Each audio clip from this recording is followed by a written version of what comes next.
From Kansas State University, this is Agriculture Today. Eric Atkinson with you.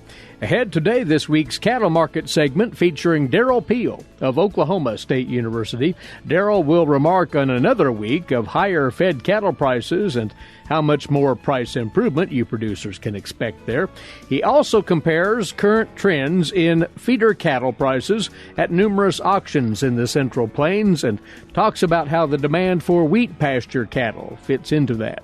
Then, K-State's A.J. Tarpoff will talk about a variety of beef, calf, and cow herd health considerations here in late fall, including sorting the cow herd by stage of pregnancy for winter nutrition management. And later this week's K-State agricultural events calendar. All that straight ahead on Agriculture Today.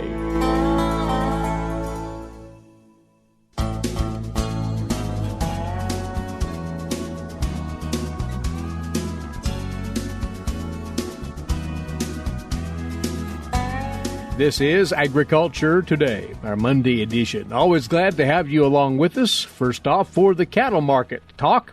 And along with us now via phone, Derrell Peel, livestock economist, Oklahoma State University. Noting, though, that Derrell is joining us today from South Dakota, where he's taking part this week in the Range Beef Cattle Symposium up there. Derrell, thanks for touching base here, and we have good vibes to talk about once again in the fed cattle market this past week with more improvement, and one starts to wonder if this is going to be a sustained move higher. Well, that's right. You know, it took forever, it seemed like, to get here. We waited weeks and weeks to get to the point where we kind of turned the corner and get this cattle market out from under the capacity constraints that had held us back all summer. And so we have seen a fairly rapid improvement in the last 2 weeks in particular in this fed cattle market. You know, there is a limit to how high it's going to go here. It may go a little bit farther, but, you know, we've moved up to another level, and that's kind of the key, and we should, you know, maintain that from this point forward. And then we'll kind of get back to actually thinking about this market in a little more seasonal terms. So we'll probably kind of march our way out the rest of this year, and then as we get into next year, we'll start thinking about seasonally higher prices in the springtime like we normally see. This improvement that we've seen the last couple of weeks or so, is it merely a product of the fundamentals, supply and demand? Anything else going on out here? Well, there's lots of things going on, obviously, in total, but I think in the case of the fed cattle market, it's really a case of allowing the market fundamentals that were there to really act as they should in this marketplace. Again, we've had kind of an artificial constraint in place as we've been bumping up against this packer capacity issue all year. And once we're now kind of below that, cattle numbers have dropped down to the point where that's not a binding constraint anymore. And so we're really starting to see the market fundamentals that were already in place really act on this market. And what we're going to see going forward is that we're going to see all of the cattle markets, the feeder cattle markets below the fed market, as well as the beef markets, the wholesale beef and so on above that, all kind of get resynced, if you will, get more back in line with each other, again, because they've been sort of artificially divorced over all of this year up to this point. So we're starting to just see the market fundamentals really work in this market as they really should be. Speaking of boxed beef, how did that trade fare this past week? You know, boxed beef is kind of, it's not really moving a great deal. There's not a lot of direction in that market right now. It's just kind of holding steady, and we don't look for a lot of movement. It might move up a little bit here as we move past Thanksgiving into December seasonally. Of course, that's product specific, so we'll be watching that. There's not a lot of movement there. It's not moving higher dramatically. It may be improving slightly this last week, but generally just kind of, you know, sort of consolidating, if you will, the position it's in right now. In the background, there's so much chatter, as you well know, about our inflation rate in this country, and the numbers are not favorable, as we've seen of late. And one does start to wonder, at what point will that start to chip away at our beef demand, which has been doing quite well domestically? Well, it has been and continues at this point in time. There's no general indication that I can see that we're seeing any sort of, you know, really concerted pushback against beef prices. Certainly you hear anecdotes about kind of the sticker shock on beef products, but The inflation issue has different dimensions to it. It's obviously a macroeconomic thing, and that's what we're worried about, sort of that general rise in price levels that is not really part of market fundamentals. In the beef industry, to the extent that it contributes to that inflation, as we have seen higher retail and wholesale beef prices, those are really driven at this point in time by market fundamentals. Mm-hmm. And so, I think it remains to be seen going forward whether we have sort of an additional inflation component. I don't think what we're seeing right now and have seen up to this point, it really reflects a lot of the underlying or general nature of inflation in those beef markets. All right.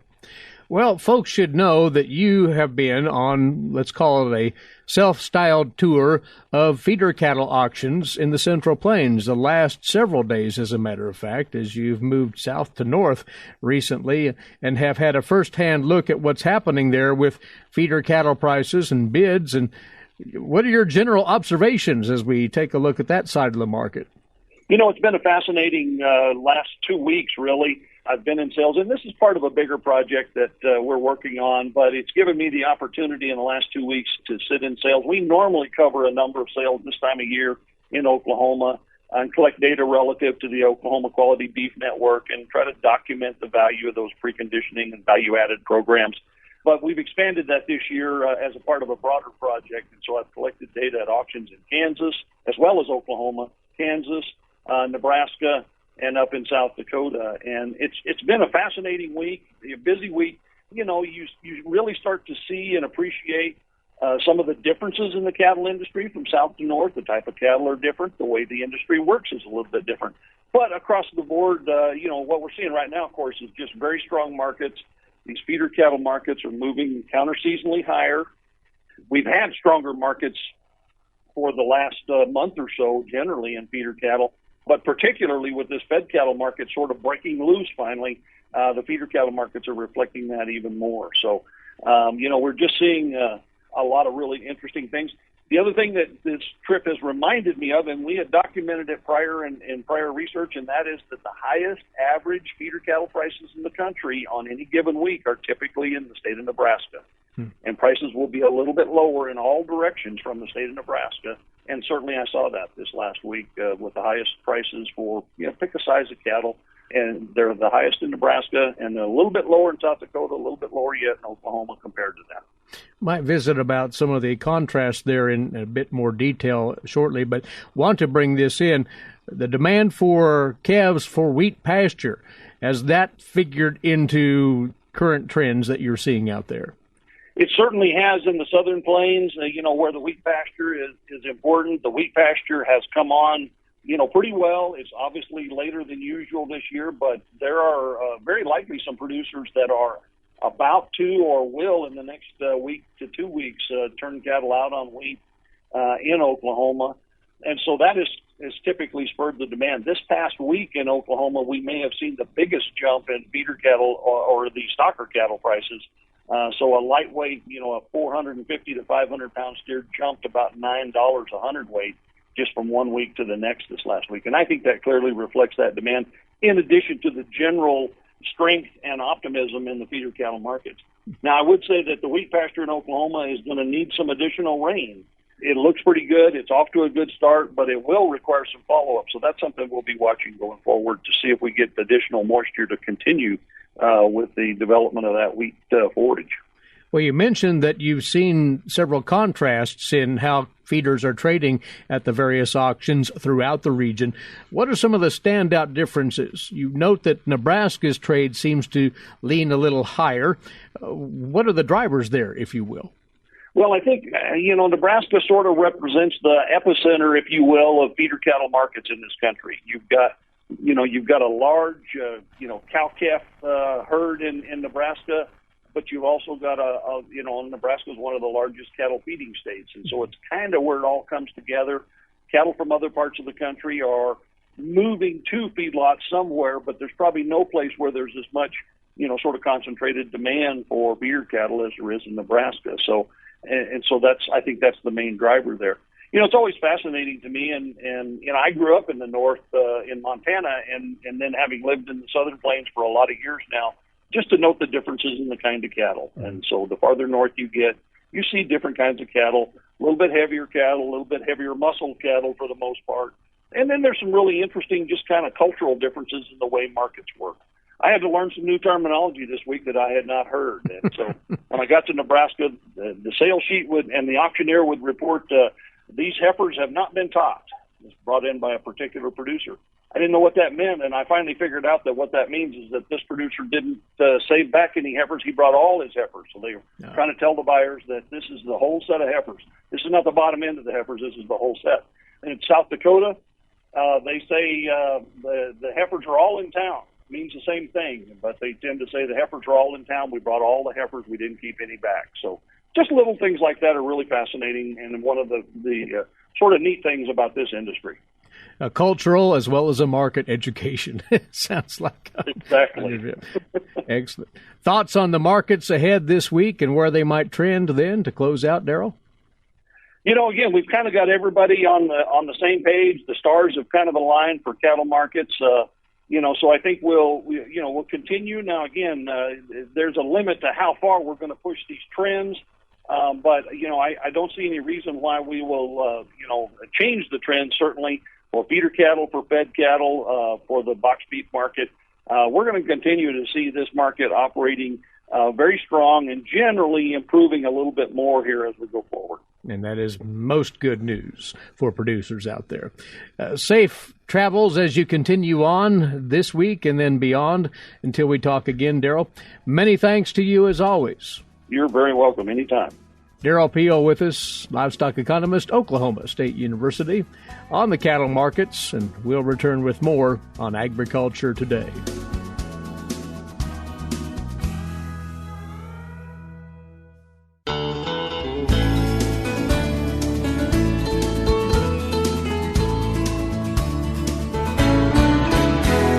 We're back on this Agriculture Today, and Mike's side once more with us now is beef veterinarian A.J. Tarpoff of K-State Research and Extension on an array of things that would be of interest to you cow-calf producers as well as those who have recently received calves that were weaned this fall and putting them on a growing program. And we'll start with those, AJ, for there could well be some ailments that producers would encounter, and they need to be prepared to manage against those. Absolutely. So we're in the midst of the fall run.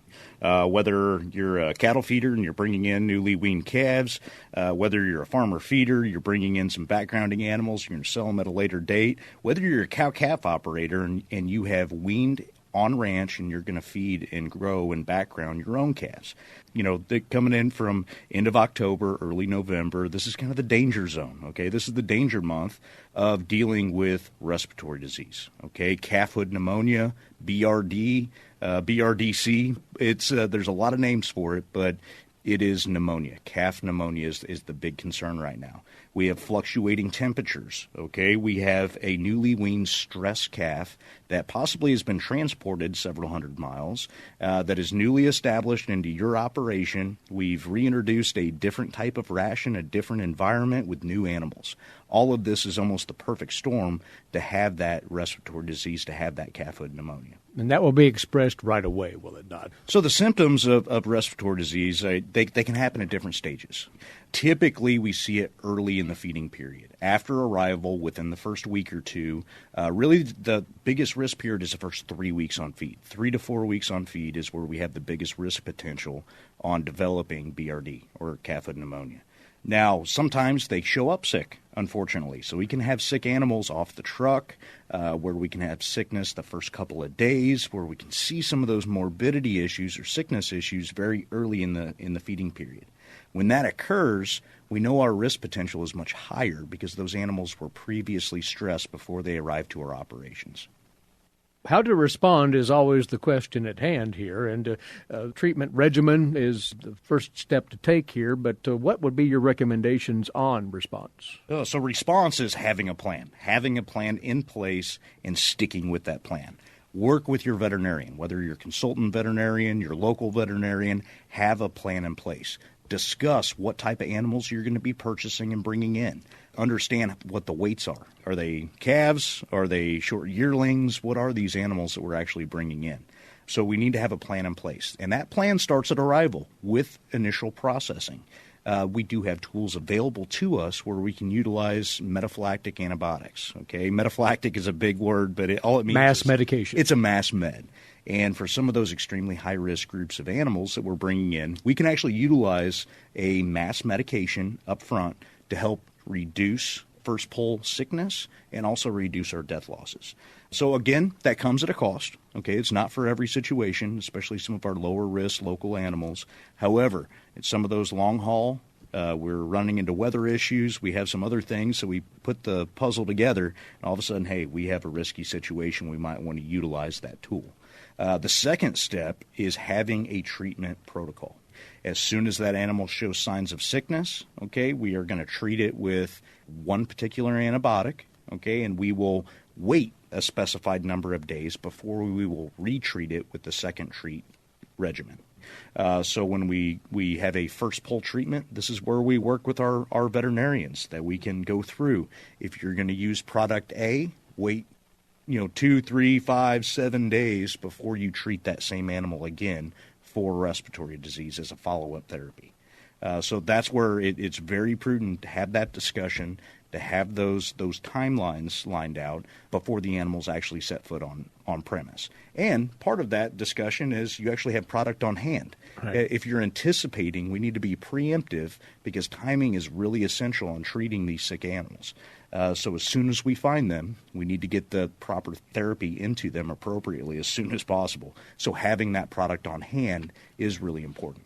Coupled with that, though, AJ, beyond the vaccinations, beyond the treatments, one might want to think in terms of weather protection for those young calves. We've had a change in conditions here the last few days, and you think that deserves a little more consideration, frankly. I really do. These young, stressed calves, new environment, and when we couple that with the environmental fluctuation, these young animals, their immune system is working. They're trying to mount a defense. Their digestive tract is readapting to a different ration. There's a lot of stressors, not to mention the social hierarchy of just having a new group of animals together that they're trying to figure things out.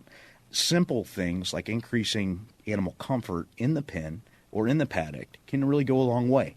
Wind fences, okay? Especially we do live in Kansas, so we do get wind, right? Yes, we do. Now, they don't have to be anything special, and they can be temporary, especially getting through that first 3 to 4 weeks of that critical stage post-weaning, just enough to get them by. Once they get on feed, they're more robust, their immune system's working properly, we get them through the stress. Things like stacked up hay bales. Okay, we can have a wind fence in the north and the west corner of kind of our feeding area, and we can have some stacked hay bales, whether round or square. We can get them stacked up. It works as a pretty good wind block. Now, a part of that is also bedding. Okay, when we start getting some of these nighttime freezing, we start getting a little bit into the mud season, which I know none of us are looking forward to, but it's coming. And creating that thermal barrier and a comfortable place for these calves to lay down, to rest, to digest their food, to ruminate, to really get over the stress goes a long way. We could have baled corn stalks. We can have wheat straw. We can have some really poor CRP hay. Things that we can put in that pen, have a nice bedding pack, enough space for those animals to comfortably lay down as a group, and where we have easy access, they can go from the bedding to the feed bunk, back to the water tank, and then back to laying down. That's kind of our ideal situation for those young stressed calves. Well, the extra effort there definitely pays off. I want to tie in one more thing here, and it could also apply to the cow-calf herd for that matter. Parasite control, as one is administering the metaphylaxis treatment, maybe include as well some sort of lice treatment? Absolutely. So we're coming into the winter months. It's lice season. It's not quite yet. Usually we start seeing symptoms of lice at the end of December, January, February, March. Now, most of our herds, we have some carriers of lice somewhere within our herd. We are introducing new animals potentially. We always have that potential. So, yes, lice treatment, we like to hold off on that as long as we can. There's a lot of different therapies that we can give. Most of them are topical, spot-on treatments. We pour down the top line. Mm-hmm. And if you're using those topical treatments for lice control, whether on our cows, whether on our calves, whether on our feeders, we need to make sure that we spread that product from the back of the head, from the poll, all the way down to the tail. These products work by contact. They actually have to come in contact with the louse itself. Whenever we apply that, if we put it in one location just piled up right behind the shoulders, we're not getting the adequate coverage and we're not going to get good kill rates. So proper application is really important when it comes to lice treatment. Patience at shoot side is what you're saying there. Take your time in administering that product. On the cow side, those cows that are settled, and most assuredly you hope they are, and you're not going to be culling many here in the coming days, you think there's merit in sorting those cows by their stage of pregnancy? So there's possibility here that pregnancy diagnosis, preg check from your veterinarian is a remarkable management tool. You're able to cull opens, which you don't have that feed bill through the rest of the winter. But on top of that, you can almost sort your cattle and manage them differently due to their length of gestation. And that helps a number of different ways. One, we can concentrate on animals that need more groceries, that need more energy or protein, and we can feed them differently. So our early breds versus our late breds. I know some operators will even kind of split their cows into 3 different groups, early, middle, and late. And they almost split them by 21-day increments. And that 21-day is cycles. And they do this for ease during calving season. So we can actually split our cows where we can delay bringing certain groups into the calving grounds so we don't have as many animals commingled and kind of building up and contaminating our calving grounds. So you can start that process now, here in the fall. We can feed our animals more directly and more appropriately due to their stage of gestation. So it's more of a targeted approach. But then that carries over during calving season, if you're a spring calving herd, that you can actually manage your calving grounds, which is usually close to the barn, close to the house, where you can get to them easy, where you can move one group in, calve them out, move that group out, and then the next one comes in. So it's more of a rotation rather than dealing with the entire group all at one time. So it's something to consider. It's not for everybody, but even having that understanding which animals, it starts with the pregnancy diagnosis. If you know which animals are going to start calving first, you can make a lot of different decisions to be better prepared during calving season. And just as a sidebar, when we talk first calf heifers, that's a whole different ballgame there. They need to be tended to separately by all means. Correct. That's more referred to our cows, maybe some of our younger cows. Our heifers, we manage directly. We're trying to get them through that first season. They're still growing. We are feeding them differently than the cows because there's a lot of energy needs for that young growing heifer that is still growing. She's trying to grow a calf, and she's going to begin her first lactation. Yeah. So, yes, great point. We do manage those first calf heifers, hopefully separate than the rest of the herd. AJ, always good to have you by. Thank you for coming over. Thank you. He's a beef veterinarian, K-State Research and Extension, AJ Tarpoff, on this Agriculture Today.